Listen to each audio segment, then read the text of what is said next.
Welcome to this journey through one of the most disturbing cases recorded in the history of Georgia. Before we begin, I invite you to leave in the comments where you're watching from and the exact time you're listening to this narration.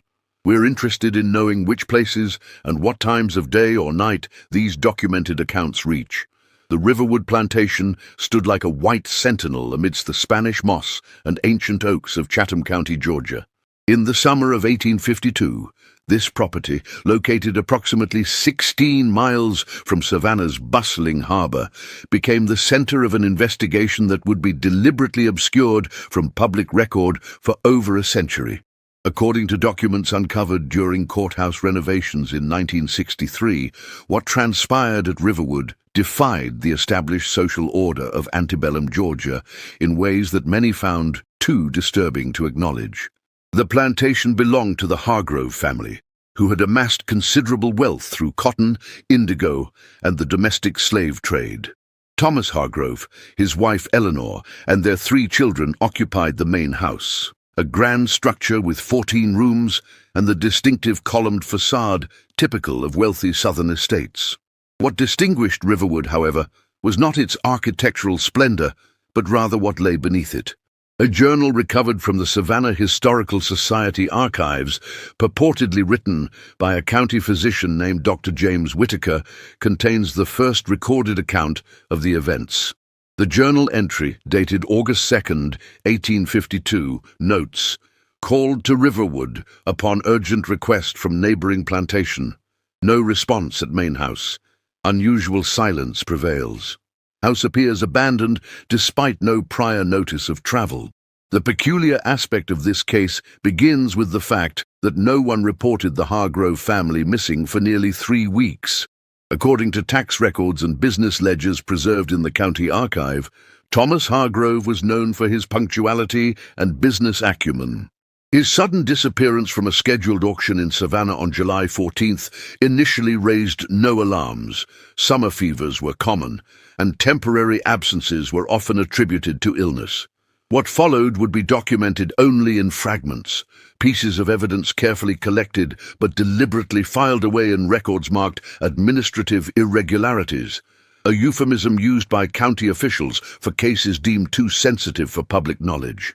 According to testimony collected from neighboring plantation owners, Riverwood maintained a population of approximately 47 enslaved individuals. Among them was a man recorded only as Solomon, described in property ledgers as approximately 30 years of age, literate, trained in carpentry and metalwork, purchased from Charleston, 1848. Solomon's name appears repeatedly in what remains of the subsequent investigation. The account of what actually occurred at Riverwood must be pieced together from multiple sources. The most comprehensive narrative comes from a deposition given by William Parker, overseer at the neighboring Magnolia Creek Plantation, recorded by County Sheriff Thomas Blackwood on August 9, 1852. Parker stated that after several days without communication from Riverwood, he dispatched 2 of his men to inquire about delayed shipments. They returned describing the plantation as eerily quiet, with no visible activity in the fields or quarters. Parker himself rode to investigate the following day. What he found, according to his sworn statement, was a plantation in perfect order, but entirely devoid of the Hargrove family. The enslaved workers continued their duties in the fields and house, but claimed no knowledge of the family's whereabouts. When questioned about the master's absence, they reportedly directed all inquiries to Solomon, who had apparently assumed management of daily operations. Parker described his interaction with Solomon as unsettling in its propriety. Solomon, dressed in clothing normally reserved for house servants rather than field workers, spoke with unusual directness, explaining that Master Hargrove had departed on business and left him responsible for maintaining order. What raised Parker's suspicions was not merely the unprecedented nature of such an arrangement, but rather the behavior of the other enslaved individuals, who moved about their tasks with what he described as an unnatural quietude, their eyes downcast when speaking of the family, as though concealing something through their silence. The investigation might have stalled there, a curious situation, but perhaps explicable by unusual but not impossible circumstances, had it not been for the arrival of Thomas Hargrove's brother, Colonel James Hargrove, from Charleston 3 days later. He produced a document, later determined to be forged, bearing what appeared to be Thomas Hargrove's signature, authorizing this arrangement. His unexpected appearance at Riverwood set in motion the discovery that would shock even the most hardened local officials. Colonel Hargrove, according to Sheriff Blackwood's report, was immediately suspicious of the circumstances.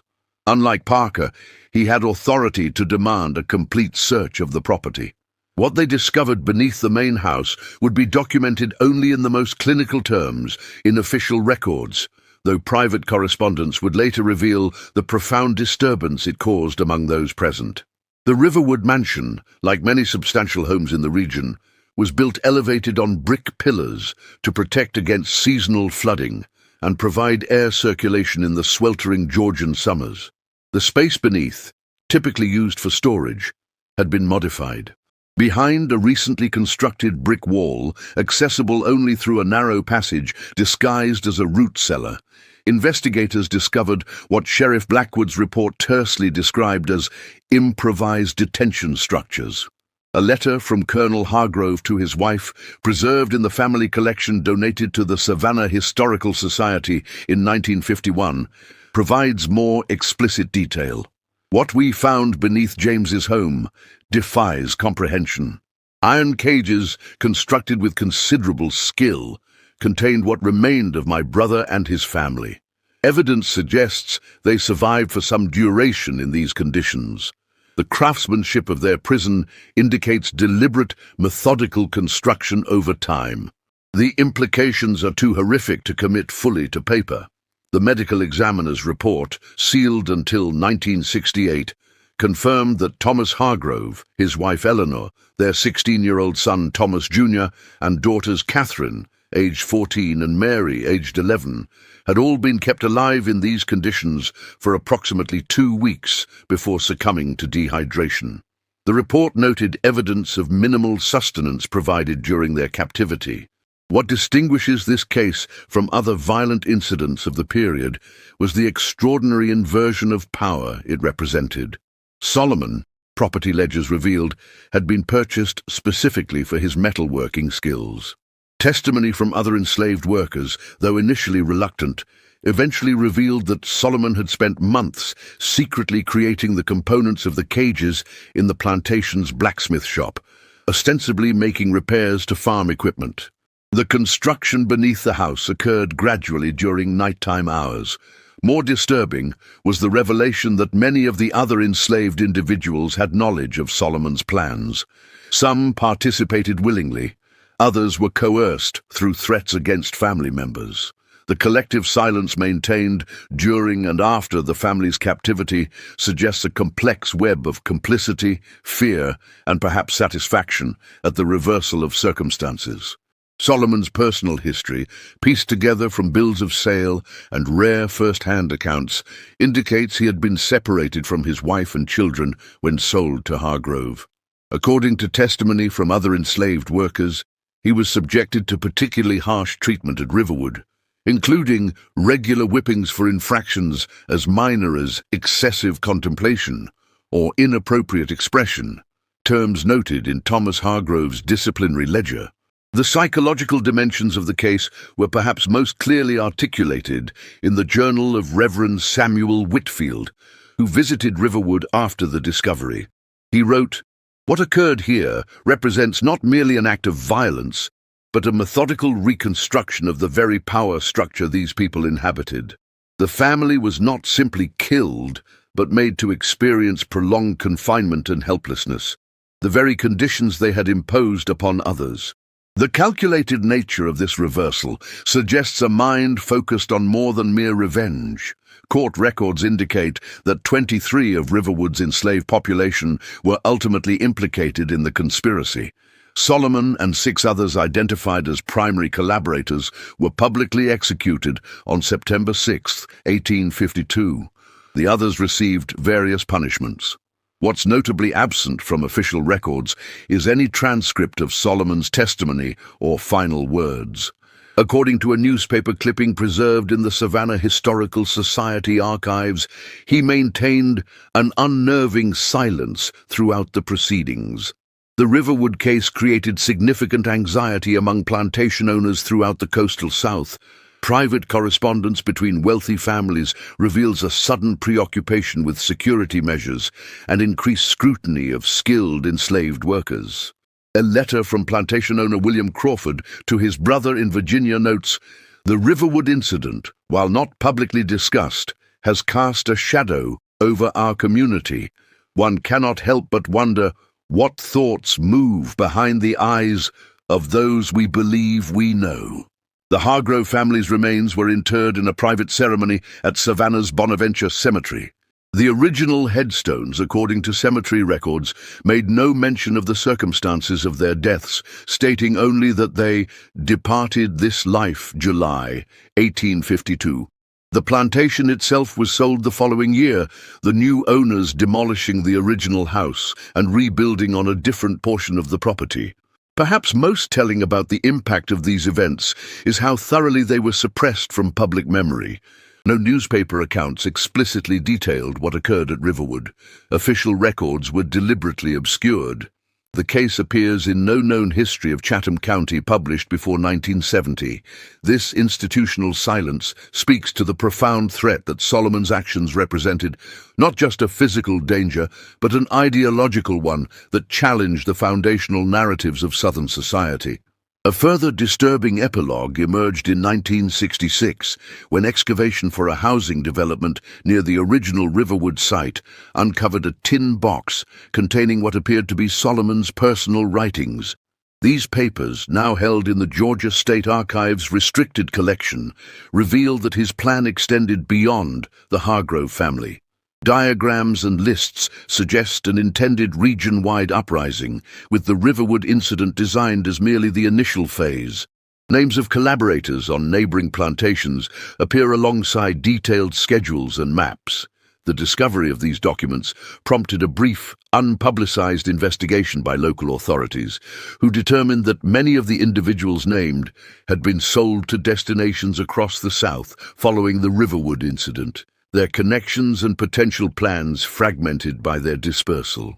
The investigation was officially closed in February 1967, the report sealed for 50 years. In the winter of 1968, Dr. Margaret Carver, a historian researching antebellum resistance movements, petitioned for access to the Riverwood records. Her subsequent article, published in an obscure academic journal, noted an unsettling detail from Solomon's writings. Specific measurements of the cages indicated they were precisely sized to allow the captives to neither stand fully upright nor lie completely flat. Dimensions that mirrored the conditions of the vessels used in the Middle Passage that brought enslaved Africans to America. Dr. Carver's research was discontinued after she reportedly received numerous threatening letters. Her office at Emerson College was vandalized in March 1969, with specific notes from her Riverwood research destroyed. She subsequently accepted a position at a university in Canada and did not publish on the subject again. The land where Riverwood Plantation once stood has changed hands numerous times over the intervening years. By 1968, it had been subdivided for residential development. Construction workers reported numerous instances of equipment failure and unexplained accidents, particularly in the vicinity of where the original house stood. The development company eventually abandoned the project, citing soil instability concerns. Today, a portion of the former Riverwood property remains undeveloped woodland. Local residents report avoiding the area, particularly after dusk. Some attribute this aversion to knowledge of the land's history. Others simply describe an instinctive sense of discomfort. A small historical marker, erected in 2002, makes brief reference to the plantation that once occupied the site, but mentions nothing of Solomon or the events of 1852. The last known document relating directly to the case is a letter written in 1958 by Mary Collins, identified as the granddaughter of an enslaved woman who had been present at Riverwood.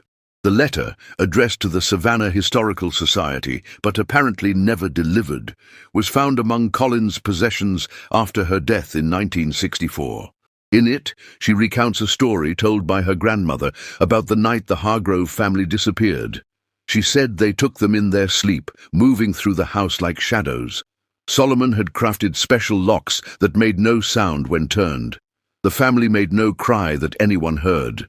Grandmother said the most terrible thing was the silence, how everyone continued working the next day, as though nothing had changed, stepping carefully over the cellar door beneath which the master and his family remained alive, listening to the footsteps above them, experiencing for themselves what it meant to be property rather than persons. What makes the Riverwood case particularly disturbing is not merely the gruesome fate of the Hargrove family, but the methodical role reversal it represented. Solomon did not simply kill his oppressors, he systematically subjected them to a mirror experience of the institution they had perpetuated. The calculated nature of this psychological inversion, making the powerful experience powerlessness, reveals a form of terror that transcends simple violence, forcing us to confront the darkest capabilities of the human mind when pushed beyond endurance. The Riverwood incident remains largely unknown in mainstream historical accounts.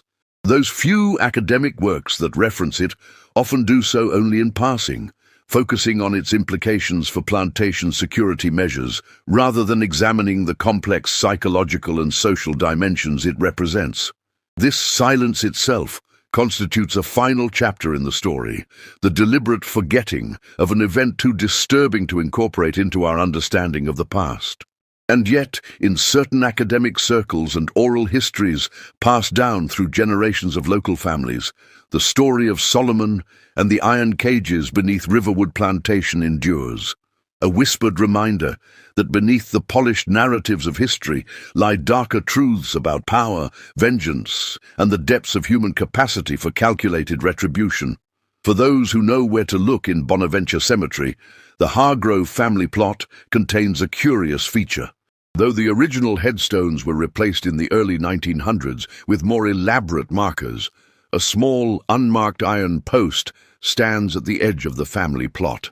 Local tradition suggests it appeared sometime in the 1870s, its origin unknown. Cemetery records make no mention of its installation or purpose. Some speculate it serves as an unacknowledged marker for Solomon himself, though his executed body was officially disposed of in an unmarked grave. Others suggest it represents something more abstract, a silent testament to history's deliberately untold, to power dynamics momentarily but significantly reversed, to terrors carefully erased from public memory but never truly forgotten. As we conclude this dark chapter of hidden history, we're left with more questions than answers. The incomplete records and institutional silence surrounding the events at Riverwood Plantation suggest a collective decision to obscure not just what happened, but what it meant. In the gaps of this historical record, we perhaps find the most disturbing element of all, the recognition that some truths are deemed too threatening to preserve, even as their echoes continue to resonate through time. The psychological complexity of the Riverwood case extends beyond the immediate horror of the Hargrove family's fate. According to a series of letters discovered in 1961 during the renovation of a former slave quarter converted to a storage building, at least 3 enslaved individuals attempted to free the family during their captivity. These letters, written by a woman identified only as Rebecca to her son, who had been sold to a plantation in Alabama, suggest that not all at Riverwood supported Solomon's actions. She wrote, "Some believe this reversal of fortune represents justice, while others see only a new form of the same evil. I cannot sleep for the sounds that come from beneath the house, yet I am forbidden to intervene." This internal conflict among the enslaved community at Riverwood adds another layer to the case, suggesting that even among those who had suffered under the Hargroves' ownership, there existed moral complexity and divided loyalties. Rebecca's letters indicate she eventually provided water to the imprisoned family on at least 2 occasions, actions that placed her at considerable risk. The final letter in the collection, dated July 27, 1852, abruptly ends mid-sentence. No record of Rebecca's fate exists in the subsequent investigation documents, though her name does not appear among those executed or punished. Sheriff Blackwood's private journal, donated to the Chatham County Historical Society by his granddaughter in 1954, reveals the profound effect the investigation had on him personally. An entry dated August 20th reads, "I have served this county for 17 years and witnessed mankind's capacity for violence in its many forms. Yet what I encountered at Riverwood has altered something fundamental in my understanding. The methodical nature of the act, not born of sudden passion but developed through months of careful planning, suggests a kind of terrible rationality. I find myself unable to view the plantations I pass without wondering what thoughts move behind the expressions of those working the fields." Blackwood resigned his position 3 months after the Riverwood incident and relocated his family to Tennessee. His subsequent correspondence makes no specific mention of the case, though his daughter's memoirs note that he never again spoke of his time in law enforcement without a shadow crossing his features. The psychological impact extended to the broader community as well. Church attendance records from St. John's Episcopal in Savannah show a marked increase in the months following the Riverwood incident. Reverend William Baldwin's sermons from this period, preserved in church archives, contain repeated references to divine order and the importance of maintaining proper relations between all classes of men as ordained by Providence. Thinly veiled reassurances to a community whose foundational social structures had been profoundly challenged. Perhaps most telling was the rapid dismantling of Riverwood itself. According to county records, Colonel James Hargrove arranged for the sale of all enslaved individuals from the plantation within 6 weeks of the discovery, dispersing them across 5 states. The property itself was sold to James Mercer, a merchant from Savannah with no previous agricultural holdings, at a price significantly below market value. Mercer's correspondence with the architectural firm commissioned to design a new main house explicitly required that no part of the original structure's foundation be incorporated into the new building, and construction should occur at a remove of at least 100 yards from the previous site. The compulsion to physically erase all evidence of what occurred at Riverwood speaks to the profound psychological disturbance it represented. Unlike other violent incidents of the period, which could be categorized as rebellion or insurrection, Solomon's actions represented something more psychologically complex, a calculated restructuring of power relationships that forced the oppressors to physically experience the condition of the oppressed. A dissertation submitted to Emory University in 1965 by doctoral candidate Robert Freeman, titled "Psychological Warfare in Slave Resistance," identifies the Riverwood incident as a unique form of resistance specifically designed to inflict psychological rather than merely physical trauma. Freeman writes, "What distinguished Solomon's approach was its deliberate mirroring of the institution itself, creating a system where the Hargrove family experienced not just captivity, but the specific psychological condition of being treated as property rather than persons. The iron cages were constructed not merely to contain, but to communicate." Freeman's research includes interviews with descendants of families who owned neighboring plantations, several of whom had preserved oral histories of the incident. One account described how plantation owners within a 50-mile radius began sleeping with loaded firearms beside their beds for years afterward. Another noted that her great-grandfather had all spaces beneath his home filled with brick and mortar within a month of the Riverwood discovery. The architectural changes that swept through plantation homes in Chatham and surrounding counties in the 1850s, many of which involved eliminating or restricting access to basement and cellar spaces, may represent the most tangible legacy of Solomon's actions. These modifications, often explained in contemporary documents as improvements for ventilation or prevention of moisture damage, appear with statistically significant frequency in the years immediately following 1852. In 1854, the Georgia state legislature passed what became known as the Artisan Restriction Act, limiting the types of skills that could be taught to enslaved individuals and specifically prohibiting training in metalwork without special licensure. While the law made no direct reference to the Riverwood incident, legislative records contain committee discussions that clearly allude to it, with one senator noting the recent demonstration of how certain mechanical skills might be turned toward disturbing ends. Despite efforts to suppress knowledge of the incident, fragments persisted in cultural memory.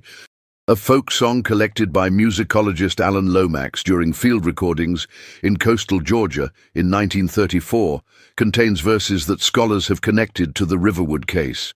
Iron man made iron rooms, down below where no one sees. Master's house became master's tomb, tables turned on bended knees.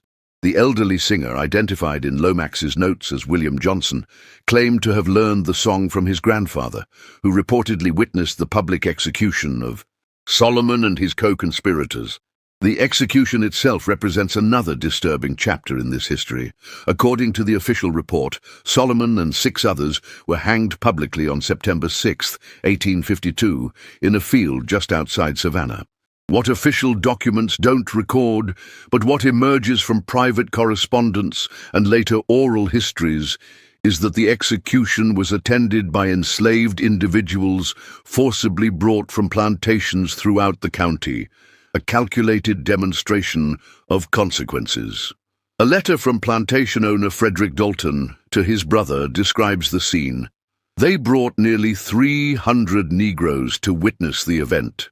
The condemned were permitted no final words.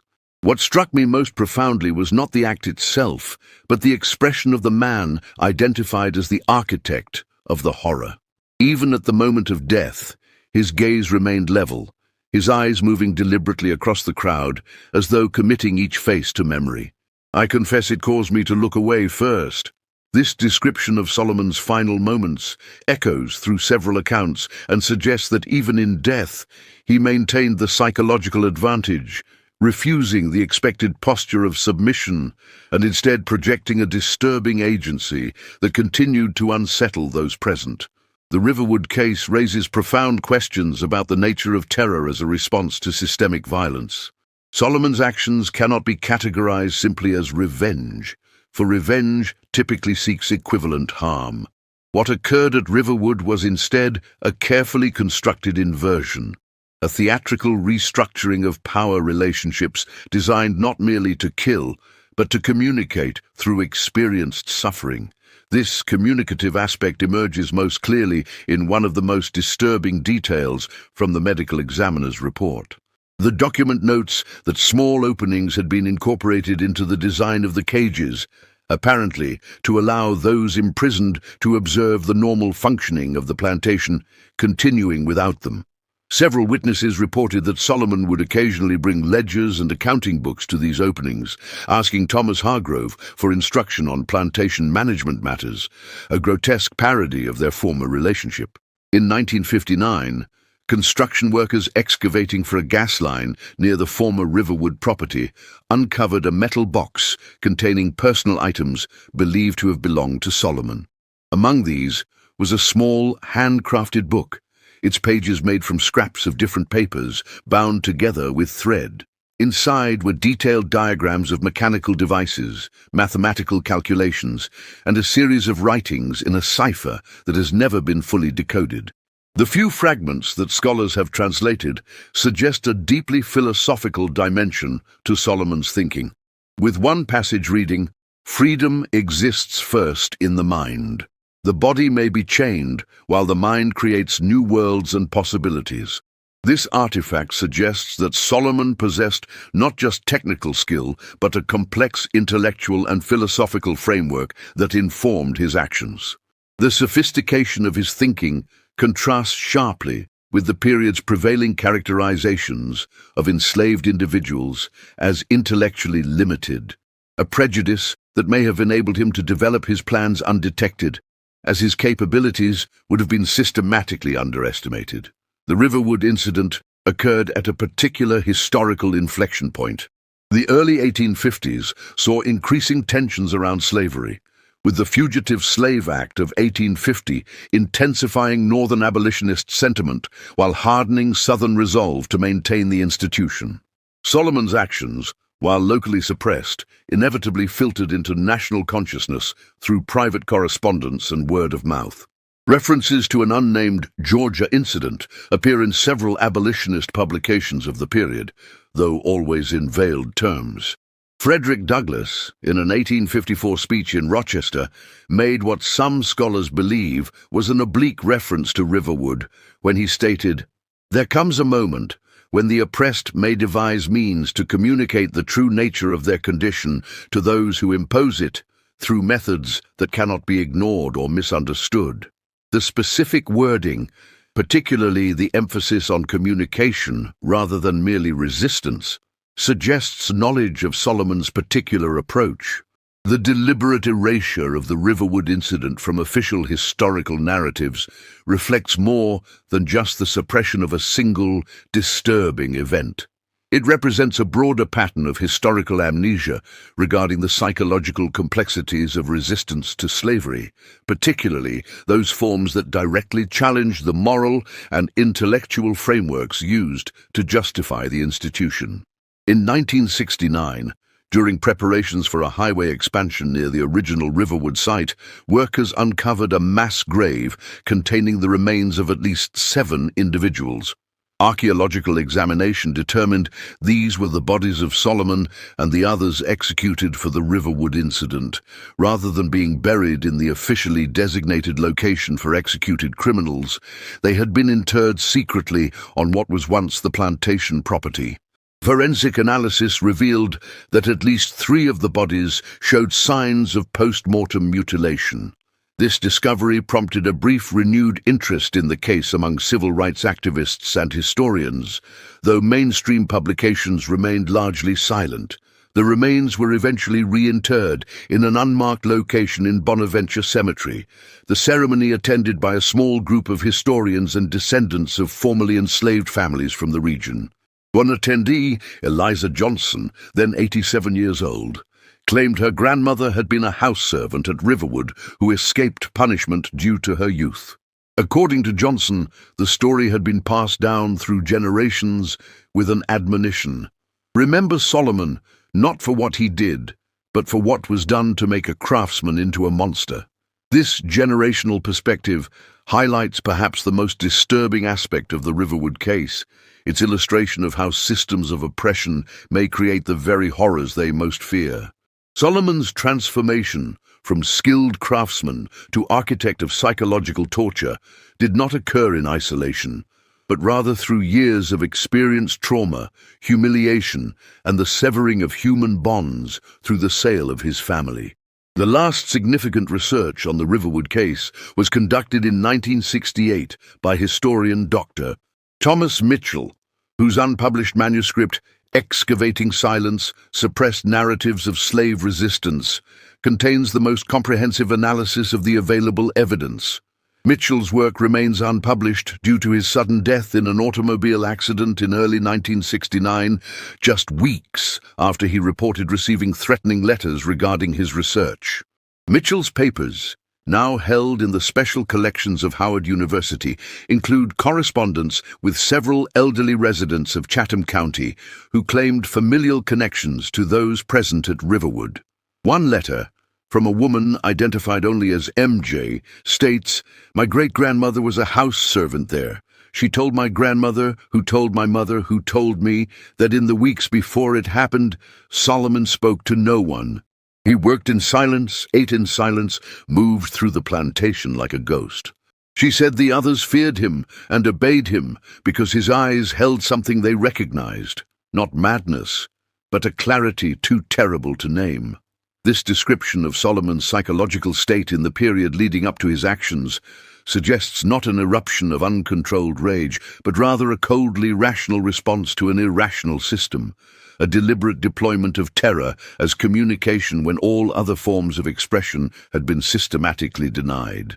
As we conclude this excavation of a deliberately buried history, we are left with unsettling questions about the nature of violence, resistance, and the human capacity for methodical cruelty. The Riverwood incident cannot be comfortably categorized as either justice or atrocity. It exists in a moral twilight zone that challenges simplistic historical narratives. What seems most certain is that the deliberate suppression of this history reflects not just the protection of a particular family's reputation, but a broader societal reluctance to confront the psychological complexities of America's foundational trauma. In the iron cages beneath Riverwood Plantation lies a metaphor for histories too disturbing to acknowledge. Contained, buried, but never truly gone. Today, no visible trace remains of Riverwood Plantation. The land has been partially developed, with suburban homes occupying former cotton fields. No historical marker acknowledges the specific events that occurred there in the summer of 1852. Yet, something of that history persists. In academic archives, in family stories passed through generations, in the conspicuous absences within official historical narratives. Perhaps the most haunting legacy of Solomon's actions is not the physical suffering he inflicted, but the psychological mirror he constructed, forcing those who had denied his humanity to experience a taste of that same denial. In doing so, he created not just a historical incident, but a disturbing parable about power, oppression, and the terrible ingenuity that can emerge when human beings are pushed beyond endurance. As one local historian noted in a small community publication in 1972, what happened at Riverwood was buried twice, once beneath the house, and again beneath layers of historical silence. Yet both burials failed. Some truths refuse to remain entombed, no matter how deeply we try to enter them. The sound of footsteps above the cellar. The knowledge that those who walk freely are unaware of your existence as a person rather than property. The slow psychological collapse as one realizes that social position and power are constructs that can be reversed. These were the lessons Solomon designed into his terrible creation. Lessons that continue to disturb us not for their uniqueness, but for the way they inverted and exposed the everyday horrors of the system they emerged from. In the end, the most unsettling aspect of the Riverwood case may be not its exceptional nature, but rather how it illuminates the psychological architecture of slavery itself, a system predicated on precisely the kind of dehumanization that Solomon turned back upon its perpetrators. What happened beneath Riverwood Plantation in 1852 was not an aberration from history, but rather a dark reflection of it. A mirror held up to show the face of an institution whose true visage few were willing to acknowledge. And perhaps that is why the story remains largely untold in mainstream histories, confined to academic footnotes and local whispers. Some mirrors reflect truths too disturbing to face, truths that continue to haunt us not from the distant past, but from the ongoing echoes of that past in our present.